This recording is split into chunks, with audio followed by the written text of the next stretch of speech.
Now for Focus, and today we're turning our eye to Atlanta in the United States, a city, of course, that symbolises the civil rights struggle in America and, of course, is now home to a new movement called Buy Black.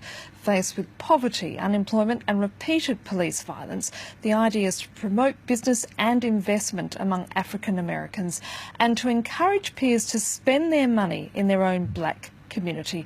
Our team on the ground sent us this report. Baby, sideways, but make sure you get the window. The man in the middle says if you're black and American, you should keep your money in the African American community.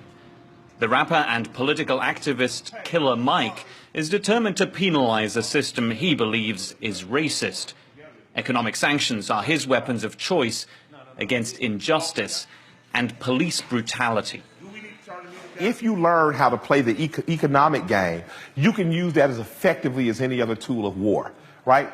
Black people have $1 trillion spending money, and we spend it in an unfocused way, so our dollar and we are not respected. So amidst all this turbulence in America right now, my solution for how to improve our communities is to start to economically insulate ourselves from oppression by banking black, buying black, being black, and letting everything else take care of itself. Thousands of people have taken that bit of advice literally. Among them is Sharif Abdul Malik. The way I feel about it is that America trained black people to be the psychological child.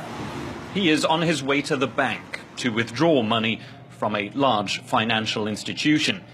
He explains his thinking to the teller at the bank. I'm leaving Bank of America for a black-owned bank. Can I see your debit card? Did you swipe this one? You gave it back to me? Oh, no. Within minutes, he withdraws almost all of his savings. The sum amounts to tens of thousands of dollars. They will now head to another bank, one that is owned and run by African Americans.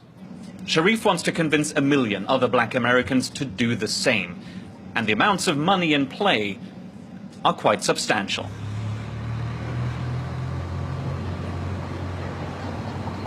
Today we're going to do 50,000, 10,000 in cash and 40,000 in a check form.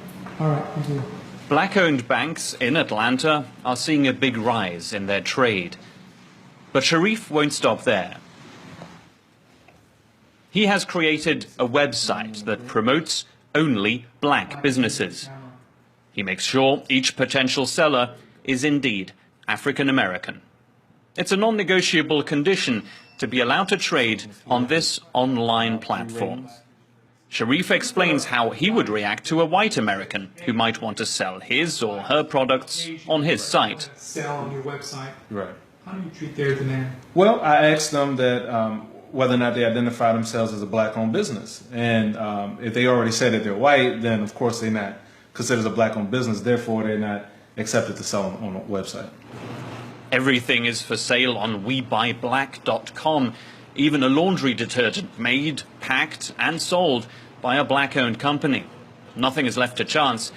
Even the labels on the boxes are made by a company that was previously deemed sufficiently black. Wanting to support more black-owned businesses. So I found... With a bit of online promotion and word of mouth, business is good, according to the sales director. People is like water. If you go to the ocean with a little small bucket, that's what you're going to get. Sharif is improving our marketing skills and sending us bigger market of people, and that's what we need. We into people. The more people we see, the more sales we can make. We want to start producing our own everything, from toothbrushes to toothpaste to deodorant. I mean, just everything. Clothes. I mean, everything that we need.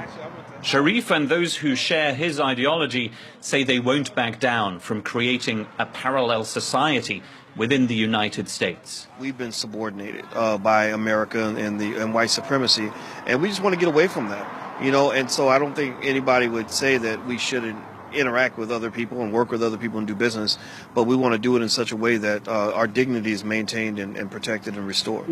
I don't think like a Negro, I think like a ruler. I know, and my first goal is to rule myself.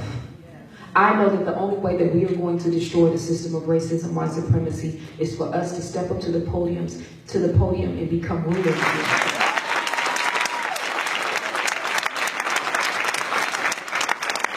In Atlanta, the movement has gained quite a bit of momentum, but there are challenges as well. Sharif says that deep divisions persist within the African American community, and his big frustration is that wealthy black Americans shy away from radical movements like his very own. You got enough money to buy this woman 10 houses.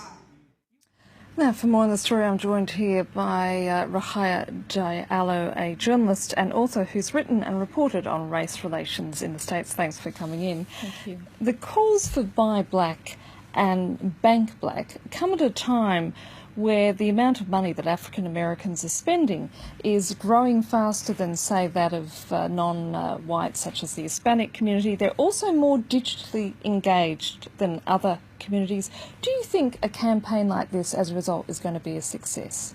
It can be a success. We need to recall the fact that during the civil rights, the victories that Martin Luther King and Rosa Parks had was because of an economical boycott. At the Montgomery bus boycott, Rosa Parks decided to stay in a white seat in a bus, and then the African American community of Montgomery, Alabama, started to boycott the transportation company, and it lasts over 300 days, and it's over the economy and the boycott that the African American has been able to make sure that the civil rights were protected. So I think that today, at the same time, trying to work with African American owned companies and to boycott companies that feed a system that oppress black people in the US is a way to raise their voice and to make sure that they take benefit from the money that they are spending and that is feeding the general American economy. But there is a danger, isn't there, that black-owned businesses will not want to be pigeonholed, where they're just going to have to serve the African American community as opposed to the general population at large. Sure. The thing is that I think that it's not a project to get separated from the rest of the society. As the gentleman said in the report, it's just a temporary solution to make sure that they can build wealth in the U.S. because, as we know, it's a capitalist society, a capitalist system, and to have a voice, you need to make sure that you have space and a weight in economy.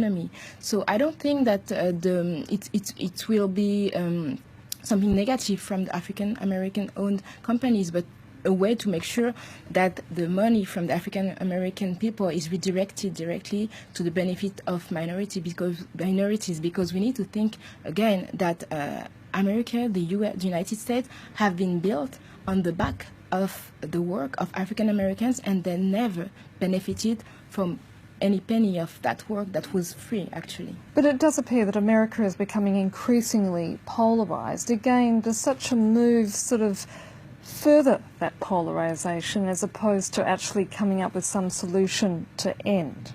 Actually, the solution is to make sure that people of color, African American, are benefiting from the money that they are spending, because today this money is spent to feed a system that oppresses them, and the society, the American society, is already polarized. We have seen what has happened in Ferguson, in Baltimore, more recently in Oklahoma, and in Charlotte.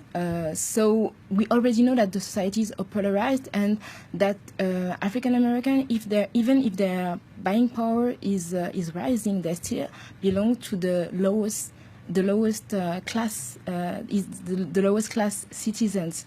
So I don't think that it will feed polarization, but make sure that they have some space to spend their money, and then to have a voice even in the political landscape, because we can see now with the presidential campaign that if you have money, it's a way to make sure that you have a voice. Is this something that specifically could only happen in America, or could it happen, say, here in France? I don't think it could happen in France, because we don't have the same way of seeing communities.